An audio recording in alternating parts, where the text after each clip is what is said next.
The first rule of stealing from the Black Guild? Don't. But Kira never was good with rules. That's how she found herself dangling from a clock tower at midnight, her brother's life hanging by a thread, and a cursed relic burning a hole through her pocket. Oh, and the sorcerer? He was laughing, because the real treasure wasn't gold. It was the ancient, ravenous thing inside the vault, and she'd just woken it up. Now, with shadows alive enough to hunt her and a city seconds from becoming a feast, Kira had one choice: run, fight, or let the devourer swallow the world whole. Too bad she'd never been the running type. Please wait. Before we start, tap that iCard button in the top right corner and smash that subscribe button right now. Hit the notification bell so you're first in line when new stories land. Alright, let's dive into the story. Chapter 1. The morning sun spilled over the rooftops of Eldermere, casting long shadows across the cobbled streets. A crisp breeze carried the scent of freshly baked bread from the market square, mingling with the distant sound of blacksmiths' hammers. In the heart of the town, a young woman with fiery red hair and a determined stride pushed open the door of the Rusty Tankard, the most notorious tavern in the district. "Oi, watch where you're going, lass," growled a burly man as she brushed past him. She flashed him a sharp grin. "Maybe if you weren't blocking the doorway like a misplaced boulder, I wouldn't have to." The tavern fell silent for a heartbeat before erupting into laughter. The man scowled but shuffled aside, muttering under his breath. At the bar, a grizzled old sailor with a patch over one eye smirked into his ale. "Still got that tongue of yours, Kira? Wouldn't be much fun without it, Harlan," she shot back, sliding onto the stool beside him. "Besides, someone's got to keep this lot in line." Harlan chuckled, setting down his mug. "Aye, and it's a full-time job with this crowd. What brings you here so early? Not like you to crawl out of bed before noon." Kira leaned in, her voice dropping to a whisper. "Heard a rumor. Something big's coming. Something that could change everything." Harlan's good eye narrowed. "You always say that. It's always trouble.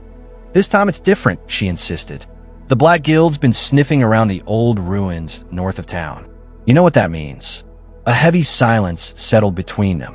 Harlan's fingers tightened around his mug. "You're talking about the Vault of Cerathis. That's suicide, Kira. No one's come back from there alive." She shrugged, though her knuckles whitened on the counter. "Then I'll be the first." Before Harlan could argue, the tavern door burst open again. A lanky boy, no older than 16, stumbled in, panting. "Kira, you gotta come now. They've got him." Her blood ran cold. "Who's got who, Jace?" Jace swallowed hard, his face pale. "The Guild. They've taken your brother." The stool clattered to the floor as Kira shot to her feet. Harlan grabbed her arm before she could bolt. "Think, girl. Charging him blind won't save him." She wrenched free, eyes blazing. "I don't have time to think. They'll kill him if I don't move now." Harlan sighed, then reached under the bar and tossed her a sheathed dagger. "Then take this, and try not to get yourself killed in the process." Kira caught it with a grim nod. "Thanks, old man. I owe you one." Jace shifted nervously. "What's the plan?" She flashed a dangerous smile. "We're going to give the Black Guild a night they'll never forget." The two dashed out, leaving the tavern in stunned silence. Harlan shook his head, pouring himself another drink. Gods help anyone who gets in her way. Outside, the wind howled through the streets, carrying the promise of chaos. Somewhere in the distance, a bell tolled. A warning, or perhaps an omen. Kira didn't care. Let the storm come. She was ready. Chapter 2. The narrow alleyways of Eldermere twisted like a serpent's coils, shadows stretching long as dusk settled over the city. Kira moved like a wraith, her boots silent against the damp stone, Jace struggling to keep up behind her. "Slow down," he hissed, nearly tripping over a loose cobble. "If we rush in, we're dead." She whirled on him, eyes sharp as daggers. "And if we take our time, Liam's dead. Pick your poison." Jace swallowed hard but didn't argue. Ahead, the crumbling facade of the old clock tower loomed. The Black Guild's hideout, if the rumors were true. A single lantern flickered in the upper window, casting an eerie light on the cracked bricks. Kira crouched behind a stack of barrels, scanning the entrance. 2 guards, both armed, both bored. See that? She murmured, pointing to a rusted drain pipe snaking up the side of the building. We go up there. Jace's face paled. That thing looks like it'll crumble if I breathe on it. She smirked. Then don't breathe. Before he could protest, she was already moving, scaling the pipe with practiced ease. Jace muttered a curse under his breath, but followed, his fingers slipping more than once. At the top, Kira peered through the broken window. Inside, a dimly lit chamber sprawled before them, stacked with stolen goods and crates. And there, bound to a chair in the center, Liam. His face was bruised, but his jaw was set in defiance. A broad-shouldered man in a dark cloak circled him like a vulture. Last chance, boy. Tell us where the map is, and this ends painlessly. Liam spat at his boots. Go rot, Dane. Dane backhanded him hard enough to rock the chair. Stubborn fool. Kira's grip on the windowsill tightened. She didn't wait. She leaped. The glass shattered as she crashed into the room, rolling to her feet with her dagger drawn. Dane stumbled back, eyes wide. What in the... Miss me? She snarled. Recognition flashed in his gaze, followed by a cruel smile. Ah, the sister. I was hoping you'd show up. Jace tumbled in behind her, looking far less graceful.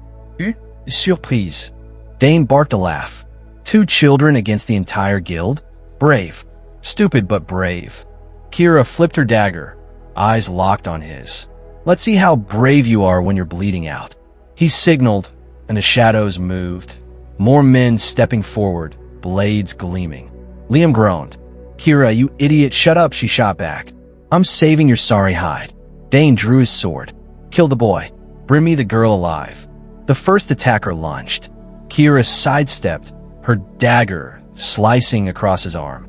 He howled, but another was already on her. She ducked, twisted, drove an elbow into his ribs. Then the world exploded. A deafening boom rocked the tower, dust and debris raining down. Jace yelped, covering his head. What was that? Through the smoke, a figure emerged, tall, cloaked, face hidden beneath a hood. A single silver pendant glinted at their throat. Dane's smirk vanished. No, it can't be. The stranger's voice was low and dangerous. Run. For once, the guild listened. They fled, Dane cursing as he vanished into the smoke. Kira coughed, squinting at the newcomer. Who the hell are you? The figure lowered their hood, revealing piercing green eyes and a scar running down one cheek. Someone who's been looking for you. Liam groaned again. Oh, fantastic. Now we're really in trouble. The stranger ignored him, holding out a hand to Kira. If you want answers, come with me. Or stay and die when the guild returns. Kira hesitated only a second before grabbing Liam's arm and hauling him up. Jace, move your feet. As they fled into the night, the tower groaned behind them, collapsing into rubble. The stranger didn't look back. Kira's mind raced. Who was this person? What do they want? And why did she get the feeling her life was about to get a lot more complicated? The wind howled again, but this time, it sounded like laughter. Chapter 3. The stranger led them through a maze of back alleys, moving with the quiet precision of a shadow. Kira kept one hand on her dagger, the other gripping Liam's wrist as he limped beside her. Jace brought up the rear, his head swiveling at every sound. Where are you taking us? Kira demanded, breath fogging in the cold air. Somewhere safe, the stranger replied without slowing. Unless you'd prefer the guild find you again? Liam coughed, wincing. I'd rather not get punched in the face a third time today, thanks. Jace piped up, voice shaky. Who even are you? And why'd those guild rats scatter like scared mice? The stranger finally stopped at a rusted iron door, half hidden under the ivy. Names are dangerous, but you can call me Rook. Kira snorted. Like the bird? Real intimidating. Rook shot her a look. Says the girl who calls herself Kira the Quick. I never said that. You didn't have to. Your reputation does it for you. With a creak, the door swung open, revealing a dimly lit cellar lined with shelves of oddities, dried herbs, strange artifacts, and maps yellowed with age. A fire crackled in the hearth, casting flickering light on a hunched figure stirring a bubbling pot. The old woman turned, her milky eyes narrowing. Took you long enough, Rook. I was starting to think you'd gotten yourself killed. Rook shrugged. Almost, but I brought guests. The woman's gaze swept over them, lingering on Liam's bruises. The fools who pissed off the Black Guild. Sit, before you collapse. Kira didn't move. We're not staying. We need answers, not tea. The old woman cackled. Spunky, I like you. She ladled a steaming liquid into a cup. Drink this, boy, unless you enjoy pain. Liam eyed the concoction warily. Is it going to turn me into a toad? Only if you annoy me. He downed in one gulp and promptly gagged. Tastes like rotten eggs and regret. Good. That means it's working. Jace inched closer to the fire, rubbing his arms. So what now? The guild's gonna be hunting us, right? Rook leaned against the wall, arms crossed. They're the least of your worries. Dane was just a puppet. The real power behind the guild is a man called Vathus. Kira stiffened. The sorcerer? That's just a fireside tale. Rook's expression darkened.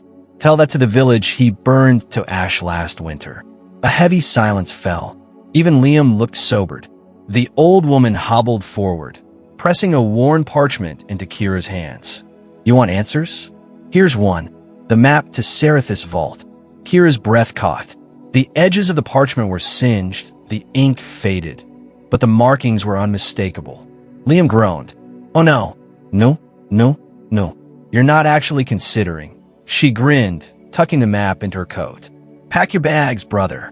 We're going on a trip. Jace whimpered. I hate trips. Rook pushed off the wall. Then it settled. We leave at dawn. Kira blinked. You didn't think I'd let you walk in a certain death alone, did you? The old woman cackled again, stirring her pot. Oh, this'll be fun. Outside, the wind howled, but for the first time, Kira felt something stir in her chest. Not fear, anticipation. Chapter. For Daniel's muscles screamed in protest as he rolled to his feet, sweat dripping down his forehead. The training room's artificial gravity made every movement feel like wading through wet concrete. Across from him, Lyra stood poised, her violet eyes sharp, her stance unshaken. She hadn't even broken a sweat. Again, she commanded. Daniel wiped his mouth with the back of his hand. You're enjoying this way too much. A flicker of amusement crossed her face. And you're stalling. He lunged, aiming for her ribs, only for her to twist effortlessly out of reach, her elbow catching him square in the back. He hit the mat with a grunt. Damn it, Lyra offered a hand. Your body knows what to do. Stop thinking so hard. Daniel glared up at her. Easy for you to say. You've had, a few hundred years to practice. 247, she corrected, pulling him up. But you don't need that long. The Valkyr instincts are already in you. You just have to let them out. He flexed his fingers, still aching from their last round. Yeah? And what if I don't want these instincts? Lyra's expression darkened. Then the Sovereign will carve them out of you along with your spine. The bluntness of it made him pause. She wasn't exaggerating. He'd seen the footage. Entire worlds reduced to rubble by the Sovereign's fleet. Earth was next if he failed. Fine, Daniel muttered. Show me again. This time, when she struck, he didn't hesitate. His body moved before his mind could catch up, blocking her strike and countering with a sweep of his leg. Lyra barely avoided it, flipping backward with inhuman grace. Better, she admitted. Daniel smirked. Starting to regret training me yet? She didn't smile, but something was approving in her gaze. You're still slow. Oh, come on. Before he could finish, she was on him again, a blur of motion. He barely dodged, feeling the air ripple as her fist grazed his jaw. Speed isn't just physical, she said, pressing the attack. It's anticipation. Feel the fight before it happens. Daniel gritted his teeth, forcing himself to focus. He blocked, parried then there. A split-second opening. He feinted left, then drove his elbow into her side. Lida get it. Just a step, but it was enough. For the first time, Daniel saw surprise in her eyes. He grinned. How's that for slow? She exhaled sharply, rubbing her ribs. Lucky hit. Keep telling yourself that. A chime echoed through the room, cutting off her retort.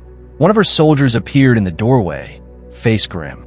General, we have a problem. Lyra's playful edge vanished instantly. Report. The Sovereign Scouts just breached the outer system. They'll be here in less than 6 hours. Daniel's blood ran cold. Lyra didn't hesitate. Sound the alert. Prepare the fleet. She turned to Daniel, her voice low. We're out of time. He swallowed hard. So what now? Her gaze was unreadable. Now, we see if you're ready. The weight of those words settled over him like a storm. Training was over. The real fight was about to begin. Chapter 5. The ruins of Sarathis loomed before them. Jagged spires of black stone clawing at the storm-choked sky. The air smelled of ozone and old blood, the ground crunching unnaturally underfoot as they approached the vault's entrance. A yawning maw of carved obsidian, its edges lined with runes that pulsed faintly in the dim light. Jace swallowed hard, his knuckles white around his dagger. This place feels alive. Liam, still favoring his injured side, shot him a dark look. Oh, fantastic observation. Really comforting. Rook traced a gloved hand along the runes, his brow furrowed. These are wards, ancient ones. Break them carelessly, and we'll be ash before we blink. Kira cracked her knuckles, grinning. Good thing I'm not careless. Just reckless. Before anyone could stop her, she pressed her palm against the central rune. The ground lurched. Stone groaned as the massive door shuddered, then split apart with a sound like a dying beast's last breath. Beyond lay darkness, thick, swallowing wrong. Liam grabbed her arm. What in the hells was that? You could have killed us. She shrugged him off, eyes gleaming. But I didn't. Now, quit whining and light a torch. Jace fumbled with flint and steel, hands shaking. I don't think fire works in there. Look, he pointed. The shadows beyond the doorway twisted, recoiling from the faint light like living things. Rook drew a silver-bladed dagger from his belt. Stay close, and don't touch anything. They stepped inside. The air turned thick, pressing against their skin like a wet cloth. The walls weren't stone. They were veins, pulsing faintly, strands of something dark and sinewy threading through the cracks. Jace gagged. Are we inside something? A whisper echoed through the chamber. Too many voices layered together. Yes. Kira's dagger was out in an instant. Show yourself. Laughter skittered across the walls. Then, from the gloom, a figure emerged tall, draped in tattered robes that might have once been royal purple. His face was hidden beneath a hood, but his hands were wrong. Too many fingers and points bending the wrong way. Vathis. Liam stumbled back. Oh shit. The sorcerer's voice was honey and poison. Kira the Quick. I've been waiting for you. She bared her teeth. Sorry to keep you. Let's make this quick. Vathis chuckled. Brave words. But you don't even know what you're standing in, do you? Rook's grip tightened on his blade. The vault isn't a place. It's a prison. The sorcerer spread his twisted hands. And you just woke the prisoner. The ground heaved. Something colossal stirred in the depths. A sound like mountains grinding together, shaking the chamber. The walls bled, black ichor oozing from the veins. Jay screamed. We need to go. Vathis vanished into the shadows, his laughter trailing behind him. Too late, little thieves. The devourer hungers. Kira grabbed Liam's arm, shoving him toward the exit. Run! The darkness surged after them, a tide of teeth and whispers. And for the first time in her life, Kira ran away from a fight. Chapter 6. The bridge of Lyra's flagship trembled as another blast rocked the hull. Warning lights flashed crimson, casting eerie shadows across the crew's panicked faces.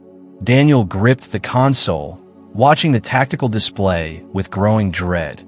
The Sovereign's dreadnoughts were cutting through their defenses like paper. Lyra barked orders, her voice cutting through the chaos. Divert all power to forward shields. Buy us 30 seconds. A young lieutenant turned, his hands shaking. General, the Valkyrie's spear just went dark. I know. Lyra snapped, her knuckles whitening on the armrest of her command chair. Daniel pushed off the console, striding toward her. We can't win this. Not like this. Her violet eyes flicked to him, sharp as daggers. Got a better idea? Yeah, me. The bridge fell silent. Even the alarms seemed to hush. Lead us too slowly. No. Daniel smirked, though his chest felt like ice. You said it yourself. I'm the weapon. So let me do what I was made to do. A console exploded nearby, showering sparks. The ship groaned like a dying beast. Lyra grabbed his arm, her voice dropping to a furious whisper.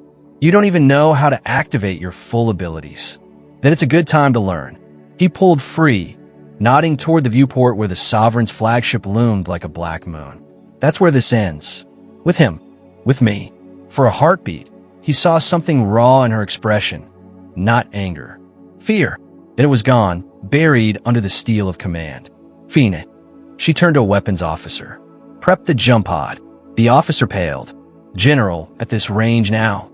As the crew scrambled, Lyra yanked a blade from her belt and pressed it into Daniel's hand. The metal hummed, its edge shimmering with alien energy. Valkyr forged, she said. Only thing that can kill him. Daniel tested the weight. No pressure, huh? Another direct hit sent them both staggering. Lyra caught his shoulder, her grip bruising.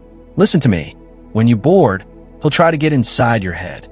He'll show you things, lies, half-truths. Don't stop moving. The jump pod hissed open behind them. Daniel exhaled. Any other last-minute advice? Lyra's mouth twisted. Don't die. Then she shoved him toward the pod. The last thing he saw before the hatch sealed was her standing amid the chaos, her back straight, her eyes burning like twin stars. The pod launched. Space twisted around him. And then, impact. Daniel exploded onto the Sovereign's deck in a shower of shattered glass and screaming metal.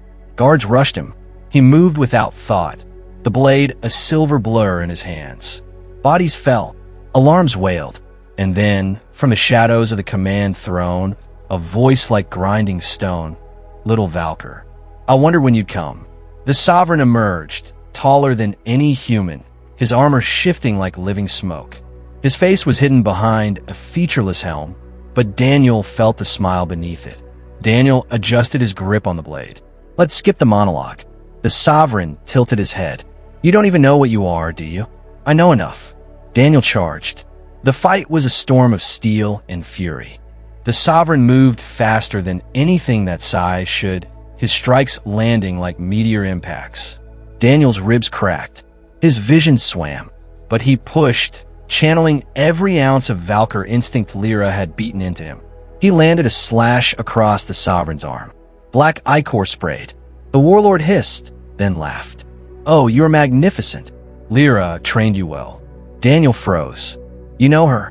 The Sovereign's helm retracted, revealing a face that stopped Daniel's heart. Violet eyes. Sharp features. Lyra's eyes.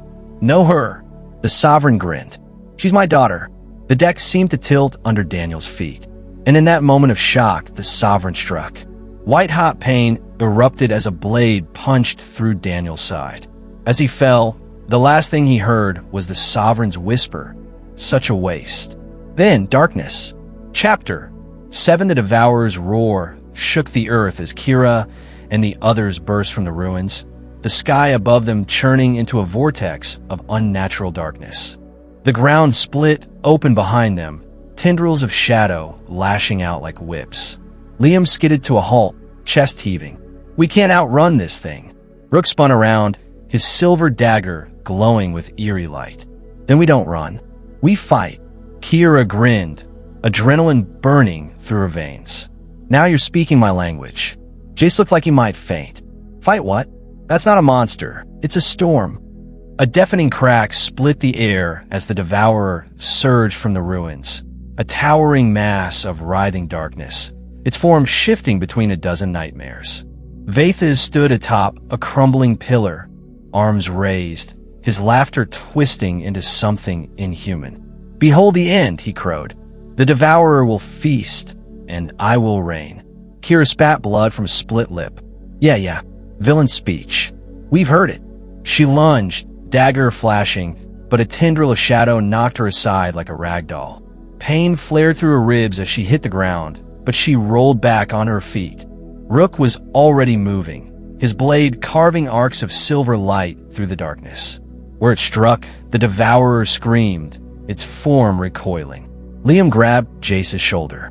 The dagger, it's hurting it.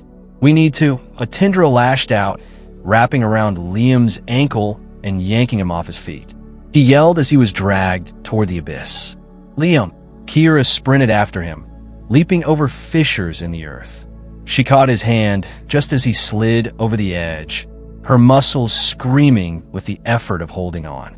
Jace scrambled forward, hacking at the tendril with his dagger. "Let him go, you ugly bastard!" The shadow recoiled, just as Rook plunged his blade into the heart of the Devourer. The world exploded in light. A shockwave of energy blasted outward, throwing them all to the ground. The Devourer writhed, its form unraveling like smoke in the wind. Vathas's triumphant scream turned into a shriek of fury as the pillar beneath him crumbled, swallowing him whole. Silence. Then Jace groaned, pushing himself up. "Is it over?" Kira lay on her back, staring at the now clear sky. "Either that, or we're all dead and this is the afterlife." Liam sat up, wincing. If this is the afterlife, it really needs better accommodations. Rook retrieved his dagger from the scorched earth, his expression unreadable. "It's done. The Devourer is bound again." Kira hauled herself up, dusting off her coat. "So, what now?" Rook sheathed his blade. "Now, you live." Jace blinked. "That's it? No grand reward? No parade in our honor?"